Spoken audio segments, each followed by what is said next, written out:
सर्वप्रथम महाभैषज्य गुरु तथागत भगवान बुद्ध को नमन करते हुए उपरांत हम सबके मसीहा बाबा साहब, उपरांत हक वंचित, असहाय, कमजोर, वंचित और बहुजन समाज में जन्मे संतों, गुरुओं, महापुरुषों को नमन करता हुआ मैं एक बौद्ध भिक्षु हूँ। लगभग सभी लोग सोशल मीडिया से जुड़े होंगे। आपने हमारे जीवन के बारे में, काम के बारे में जाना होगा। आज आपकी पावन धरती गुजरात की सूरत में मैं आया हूँ। हमें आप लोगों से मिलकर आपके दिए गए सम्मान से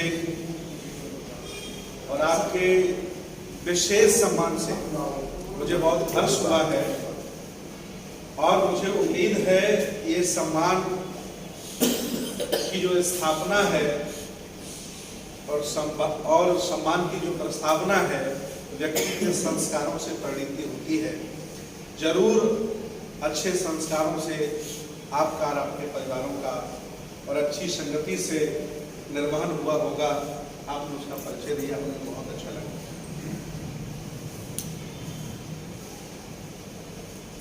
आप सभी लोग जागरूक हैं, सभी लोगों के अलग अलग जीवन के संघर्ष हैं। सब लोगों ने कहीं न कहीं संसार के झंझावातों में उलझकर अपने आप को स्थापित करने का सफल प्रयास किया है। सभी लोग सुना भी नहीं पाते हैं और सभी लोग सुन भी नहीं पाते हैं। सभी लोग सुना भी नहीं पाते हैं और सभी लोग सुन भी नहीं पाते हैं। ये भी दोनों चीजें विशेष है जो विशेष लोगों में ही पाई जाती हैं, सुनना और सुनाना। आज आप श्रोता हैं, आज कुछ सुनना चाहते हैं, विशेष जानना चाहते हैं, तो मैं उसी पर चर्चा करूंगा। आज के 2500 वर्ष पहले मैं आपको ले जाना चाहता हूं भगवान बुद्ध के काल में। एक बार तथागत भगवान बुद्ध अपने भिक्षु संघ के साथ वैशाली से बोध गया की तरफ जा रहे थे और उस समय सूखा पड़ा हुआ था, अकाल पड़ा हुआ था। पहले ऐसा होता था कि बरसात में पानी नहीं बरसते थे। अभी भी कभी कभी ऐसा हो जाता, पानी कम बरसता है, फसलें सूख जाती। बहुत परेशानी थी। ये जो कहानी है, ये जो संदर्भ है, श्रीलंका के साहित्य में मिलता है, जिसको हमने पढ़ा है। मैं चूंकि 4 बार श्रीलंका गया हूँ तो श्रीलंका का साहित्य हमने बहुत पढ़ा है। तो तथागत भगवान बुद्ध श्राप वैशाली से बोध गया की तरफ जा रहे भिक्षु संघ के साथ। रास्ते में कुछ बौद्ध भिक्षुओं को प्यास लगती है। अब प्यास का साधन पहले क्या था? या तो कोई झरना हो, या कहीं पानी बह रहा हो, या कोई संभ्रांत व्यक्ति कच्चा कुआं खोद लिया हो। इसके अलावा पानी का कोई साधन नहीं था। पहले बिजली भी नहीं थी, ना तो ये समर बोरिंग लगे होते थे। तो तथागत भगवान बुद्ध एक वृक्ष के नीचे बैठ जाते हैं और उस समय मिट्टी के पात्र, कुछ लौकी का तोमू बना लेते थे, पक जाती थी लौकी, उसके बर्तन बना लेते थे, उनमें पानी भरते थे। बहुत कम लोगों के यहाँ सोना चांदी स्टील्स वगैरह होता था, भिक्षु तो वर्जित था। तो भगवान बुद्ध बैठ जाते हैं और सभी बौद्ध भिक्षुओं से चारों दिशा में पानी लाने के लिए कहते हैं कि जाइए, चारों दिशा में जाइए, कहीं झरना मिल जाएगा, कहीं तालाब, कुछ न कुछ तो मिलेगा ही। सभी बौद्ध भिक्षु जाते हैं। लगभग 1 घंटे बाद 3 दिशाओं के बौद्ध भिक्षु वापस आ जाते हैं, लेकिन एक दिशा के बौद्ध भिक्षु वापस नहीं आते हैं। वो अपनी सीमा से और अंदर चले जाते हैं, बाहर चले जाते हैं। तो देखा एक कुआं है, कच्चा कुआं है, और बहुत जंगलों के पार एक छोटा सा गांव बसा है, कच्चे घर हैं, फूस के घर हैं, और उसमें स्थानीय लोग पानी निकाल रहे हैं। बौद्ध भिक्षुओं ने भी अपने बर्तन कर दिए, लेकिन जो पानी निकाल रहा था वो बार बार कुएं से पानी निकाल रहा था, बार बार पानी निकाल रहा था। देखा कि कई बार पानी निकाला गया और जब तक वो बर्तन नीचे से ऊपर आता था पानी नीचे गिर जाता था, अर्थात उस मिट्टी के बर्तन में छेद था।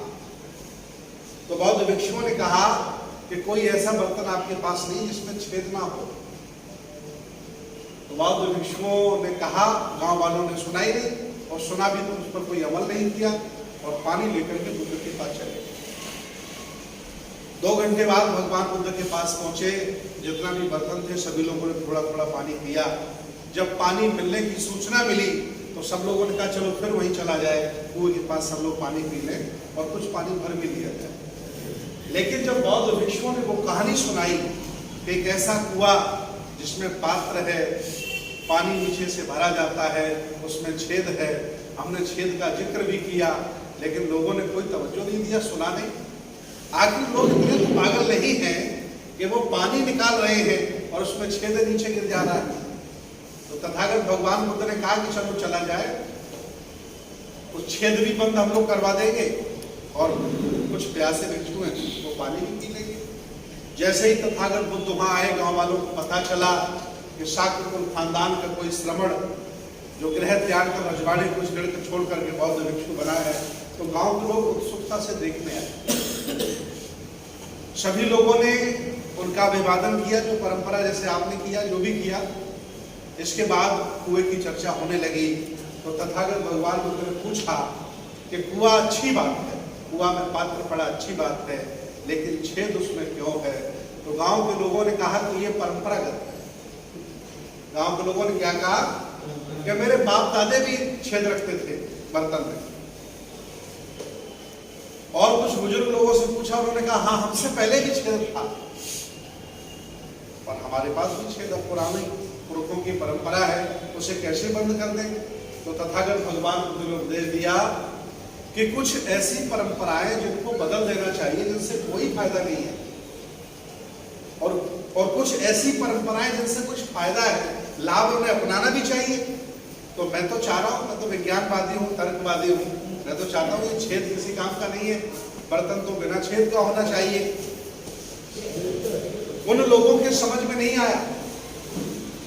तो तथागत भगवान बुद्ध ने क्या कहा कि सभी लोग बैठ जाइए, धम्म देशना दी जाए। मेरी बात सुन रहे हो? मेरी हिंदी समझ में आ रही है? गुजरात में आकर गुजराती सीख लिया। तो भगवान बुद्ध ने सभी लोगों को बैठाला और धम्म देशना दी और कहा कि जीवन में आप चाहे जितना धन जुटा लें, जीवन में चाहे जितना आप ऐश्वर्य जुटा लें, जीवन में चाहे जितना नाम कमा लें, और अगर जीवन में एक भी अवगुण दुर्गुण लग जाता है तो वो ऐसे छेद की तरह ही बह जाता है। पूरे गांव को बुद्ध ने संबोधित करते हुए कहा कि जीवन भर आप मेहनत करें, जीवन भर आप संघर्ष करें, और एक दुर्गुण छोटा सा लग जाए जीवन में, वो जिंदगी को तबाह और बर्बाद कर देता है। उसी तरह है जिस तरह से ये पानी का बर्तन छेद पूरा पानी गिरा देगा। बहुत समझाने के बाद उन गांव के लोगों ने स्वीकार कर लिया कि आप आगे, इसलिए मैं मान लेता हूं आज से छेद वाला बर्तन नहीं, अब बर्तन अच्छा डाला जाएगा कुएं में। तो तथागत भगवान बुद्ध हर वक्त हर समय कुछ ऐसा देते थे जो हटके होता था। गुजरात के राजा महाराजाओं, सूरत के हमारे रत्नों में आपको बता दूं, बासिक नाम का एक ब्राह्मण भगवान बुद्ध के पास आता है और कहता है कि मैं मरना नहीं चाहता, मुझे मृत्यु नहीं चाहिए, मुझे मृत्यु पसंद नहीं है, कोई मंत्र हो, कोई औषधि हो, कोई इल्म हो, मुझे बता दीजिए, मैं मरना नहीं चाहता हूं। तब तथागत भगवान बुद्ध ने उस दुखी व्यक्ति को, शंकित व्यक्ति को और द्रवित व्यक्ति को बैठाला और बैठाल करके कहा कि ब्राह्मण, जन्म लेकर के जो व्यक्ति, तथागत भगवान बुद्ध ब्राह्मण को समझाते हैं कि जो व्यक्ति जन्म लेकर के सिर्फ अपने लिए जीता है, जो व्यक्ति जन्म लेकर सिर्फ अपने लिए करता है, जीता है, वह मृत्यु को प्राप्त होता है, उसे कोई बचा नहीं सकता। और जो व्यक्ति समाज के लिए, देश के लिए, गौरव के लिए और विरासत के लिए जीता है, उसे दुनिया में कभी कोई मार नहीं सकता। भगवान ने कहा कि मैंने तरीका तुझे बता दिया, जा अगर तू अपने लिए जिएगा तो तेरी मृत्यु निश्चित है, कोई बचा नहीं सकता। अगर तू देश के लिए, समाज के लिए, गौरव के लिए जिंदा है तो दुनिया में तुझे कोई ताकत मार नहीं सकती, जा मेरा ज्ञान पूरा है। ये बात आज हमारे पास भी आनी चाहिए। ये जो आज के 2500 वर्ष पहले बुद्ध ने जो उस ब्राह्मण को समझाया था, ये बात मेरे जीवन में भी है। आप चाहो तो मृत्यु को प्राप्त कर लेना और चाहो तो अमर हो जाना, आपके ऊपर है। क्यों भाई, है कि नहीं है? तो वैसे ही जब हम देश में, दुनिया में, समाज में जन्म लेते हैं, काम करते हैं, तो बहुत सारे लोगों की अपेक्षाएं होती हैं हम अपने जीवन में कभी किसी को दुखी ना करें। और बहुत सारे लोगों ने गलत तरीके से कुछ किया भी है तो बहुत दिनों तक टिका नहीं है।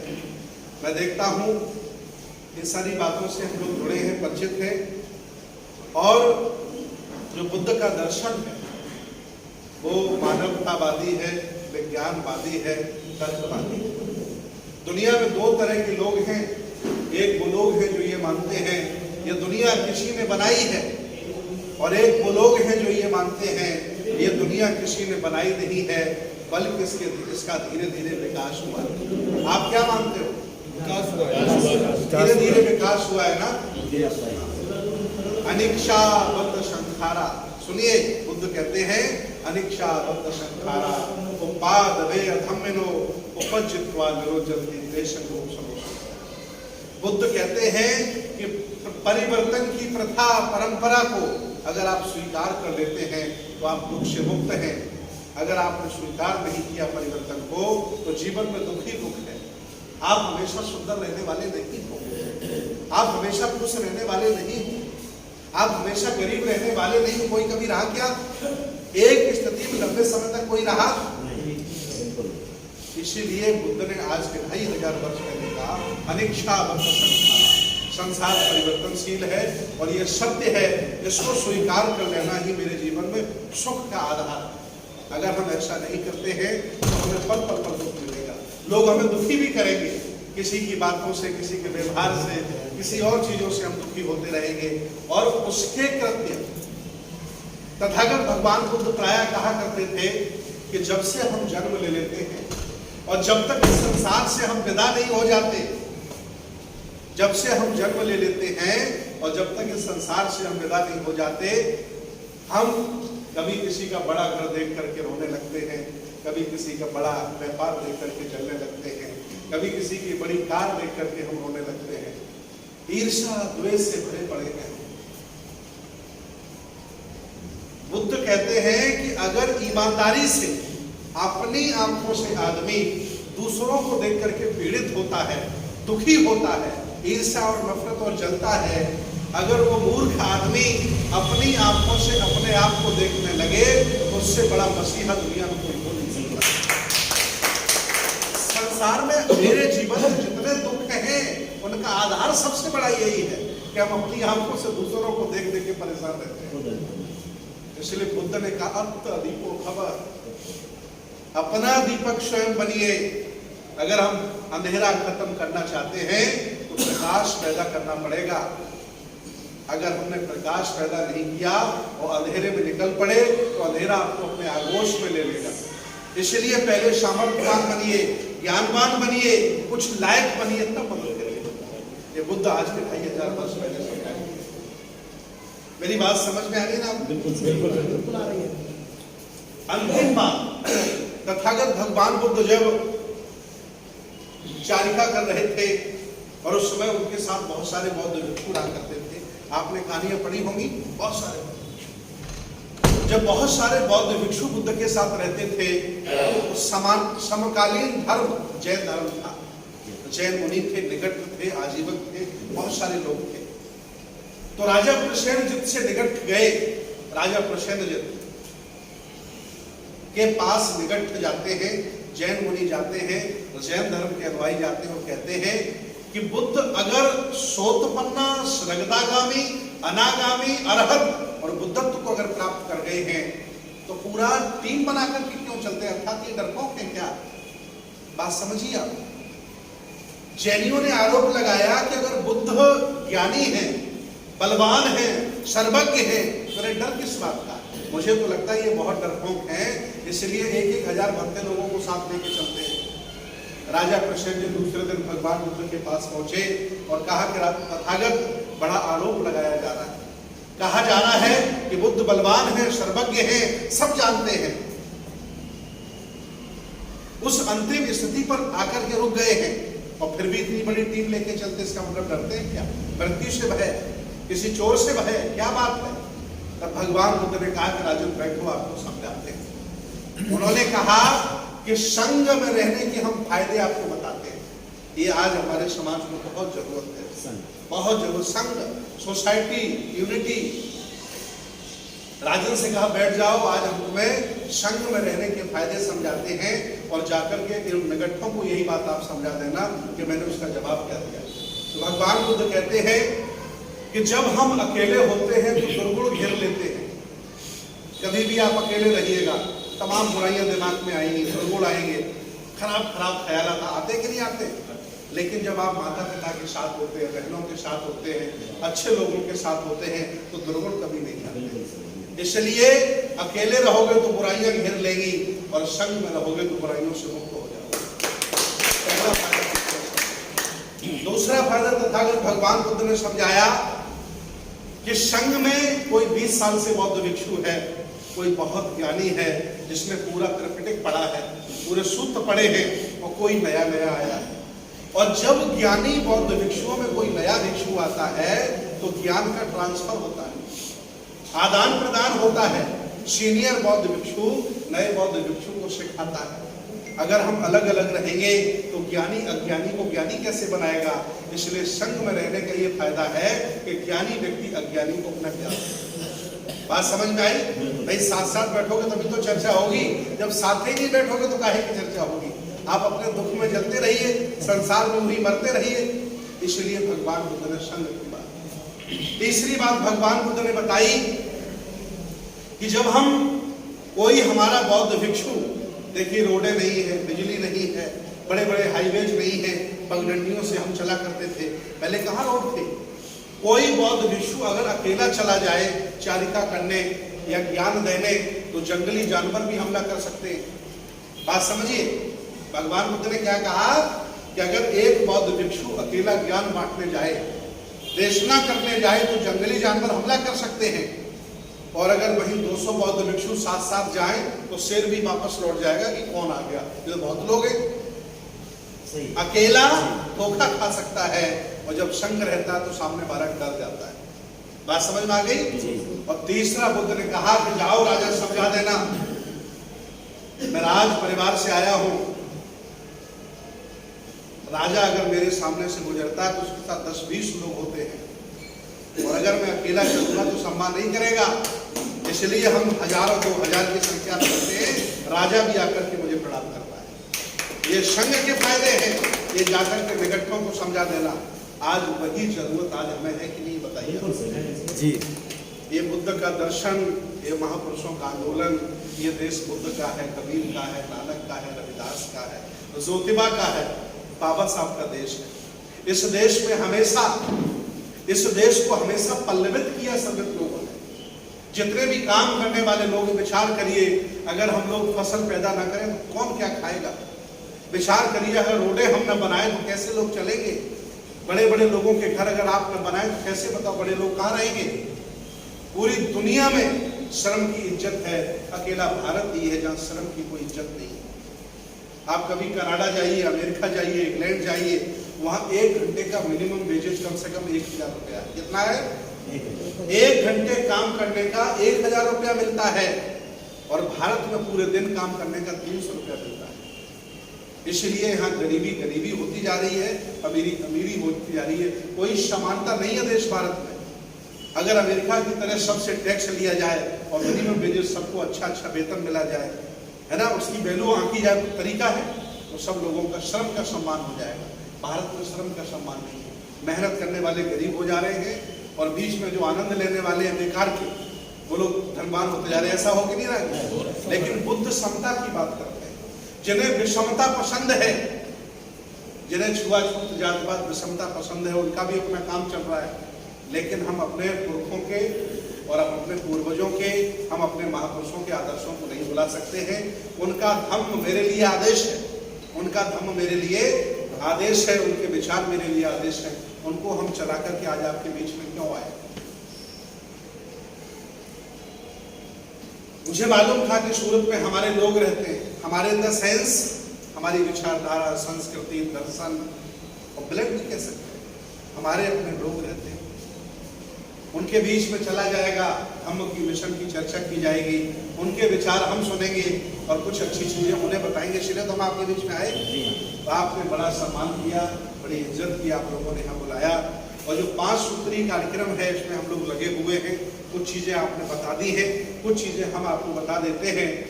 जैसे पूरे देश भारत में तमाम बुद्ध विहार है, तमाम अम्बेडकर पार्क है, रविदास मंदिर है, कबीर मंदिर है, लेकिन उनका कोई डाटा नहीं है। तो हमारी टीम पूरे भारत में लगी हुई है, उन सबका डाटा तैयार किया जा रहा है ताकि पता चले कि हमारे स्थान कितने हैं। तो देश भारत में कितने डॉक्टर हैं, देश भारत में कितने जजेज हैं, कितने इंजीनियर हैं, कितने IAS हैं, कितने PCS हैं, उनका सबका डाटा बनाया जा रहा है। मेरे पास देश भारत के इस समय लगभग 3.5 लाख कॉन्टेक्ट नंबर है। कितने हैं? 3.5 लाख कॉन्टेक्ट नंबर मेरे पास है पूरे भारत में। और लगभग मेरे वीडियोज आपने देखा ही होगा, 18 लाख लोग देख लेते हैं, इतने ज्यादा है। और मैं पहला बौद्ध भिक्षु हूँ, मुझे YouTube से पैसा आता है। आप ताज्जुब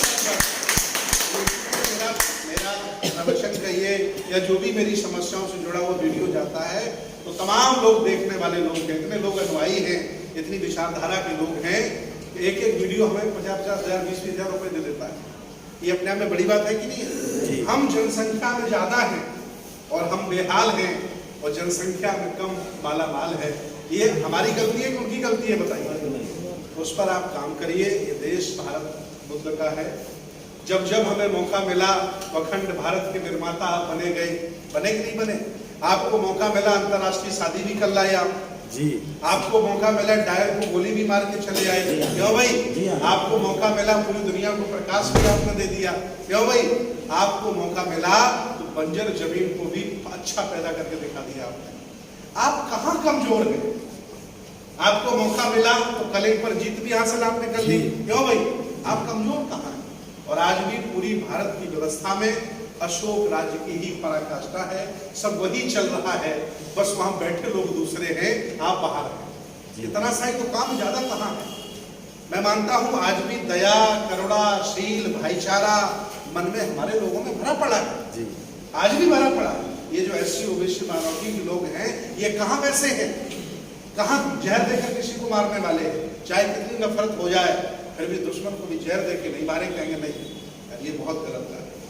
लेकिन वो क्या कर देंगे? इमीडिएट मार देंगे तो खत्म कर देंगे, उनके अंदर दया नहीं। इसलिए आप बाई DNA अच्छे हैं, पवित्र हैं, सुंदर हैं, अच्छे हैं। इसलिए मैं चाहता हूं कि जो बुद्ध का मार्ग है, Toshiba, Suzuki, Hyundai, Honda, Nikon, Toyota, ये किनकी कंपनियां हैं? ये बौद्धों की कंपनियां। ये Vivo, Oppo, Suzuki, Hyundai, Honda सब बौद्धों की कंपनियां हैं। आप इनकी हिस्ट्री पढ़िए ना।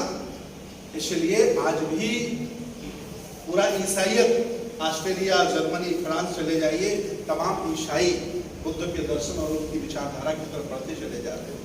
तो आपको गर्व होना चाहिए कि आपके पुरखों की पूजा पूरी दुनिया में होती है, क्यों भाई? ये गर्व भले ही आपके घर में ना हो रही हो, अलग विषय है, ना आप समझ पाए हों, लेकिन आपके पुरखों की पूजा और पुरखों के कामों का सम्मान पूरी दुनिया में हो रहा है। मैंने खुद कई देशों की यात्रा की, हमने सब काम किया है। तो आज भी हम श्रीलंका जाते हैं, हमारा गर्व से हम उम्र हमारी बढ़ जाती है, खुश हो जाते हैं जब संघमित्रा को, राजा को देते हुए जब हम उसको देखते हैं, और महेंद्र हाथी पर बैठे हुए श्रीलंका के राजा को हम उपदेश कर रहे होते हैं। चौराहे चौराहे पर संघमित्रा और महेंद्र की फोटो लगी है श्रीलंका। अरे चाहिए, मैंने लगभग 350 लोगों को पासपोर्ट बनाकर के विदेश ले गया। मैं आपसे अपील करता हूँ, आप पासपोर्ट बनवाइए। जब भी कभी हमारा विदेश दौरा हो तो बहुत छोटे अमाउंट में आप हमारे साथ, सिंगापुर है, थाईलैंड है, बर्मा है, श्रीलंका, जापान घूमने चलिए आप लोग। भाई हम ये चाहते हैं कि आप लोग आजीवन हमारे साथ जुड़े। आज अगर हमें मिल गए हैं तो दूर ना हो आप। अगर आप दूर होने का प्रयास करेंगे तो हम घर आ जाएंगे आपके, क्यों बच्चे? मुझे लगेगा आप हमसे नाराज हैं, हमसे बात नहीं कर रहे हैं, रिएक्शन आपका नहीं आ रहा है, तो हम घर आ जाएंगे आपके खाना खाने, है ना। जब इतनी दूर से हम आपका मोहल्ला गांव घूम करके यहाँ आ गए, ये अपने आप में खोजी बात है कि नहीं है? तो ये संघर्ष है, इसलिए है कि बुद्ध का दर्शन, उनकी विचारधारा हमें ऊर्जा देती है, ताकत देती है, और मेरी जिम्मेदारी है कि उनके विचारों को, उनकी संस्कृति को आगे बढ़ाएं। आज बहुत ज़्यादा समय है, फिर कभी कोई बड़ी धम्मदेशना कार्यक्रम करिएगा, हमें बुलाइएगा, मैं आता हूँ। बहुत बहुत साधुवाद, बहुत बहुत धन्यवाद। और आप लोग जो सक्षम हैं वो बैंक में भी जुड़ सकते हैं। देखिए, जबरदस्ती कुछ नहीं होता। तथागत भगवान को तो उसी को ज्ञान देते थे जो याचना करता था। बिना याचना के ज्ञान देने का मतलब उसका सम्मान नहीं होता। इसलिए हम आपसे अपील ही कर सकते हैं, अपील ही तो कर सकते हैं, क्यों भाई? जबरदस्ती तो नहीं कर सकते। अपील है कि आप, बहुत बड़ा संघ है श्रवण संस्कृति, यहाँ आदरणीय मौर्य जी आप इधर आइए, आप आइए, दोनों लोग इधर आइए। आप आजीवन सदस्य हैं, आदरणीय बलराम जी और आदरणीय जवाहरलाल मौर्य जी, आप ट्रस्ट के आजीवन सदस्य बने हैं। आप, आपके लिए बहुत बहुत धन्यवाद। उनके लिए एक बार के लिए बहुत बहुत धन्यवाद। और आप भी जुड़ना चाहे, मैं रात भर यही हूँ, आपके घर भी जाकर के स्वल्पाहार लेंगे, रात्रि में सोएंगे। मुझे चूंकि कल मुंबई जाना लगातार मेरे कार्यक्रम है, और मैं वचन दे के जा रहा हूँ, आप भले ही हमें स्नेह प्यार न दें, लेकिन मैं आपको जगाने के लिए अपने के नाते फिर मैं दोबारा आपके बीच जरूर आऊँगा और आपके बीच में काम करता रहूँगा, और आपको अच्छे मार्ग पर ले जाऊँगा। आपको समृद्धशाली बनाने के लिए, अखंड भारत का निर्माता बनाने के लिए मैं आपके बीच में आता रहूँगा और काम करता रहूँगा।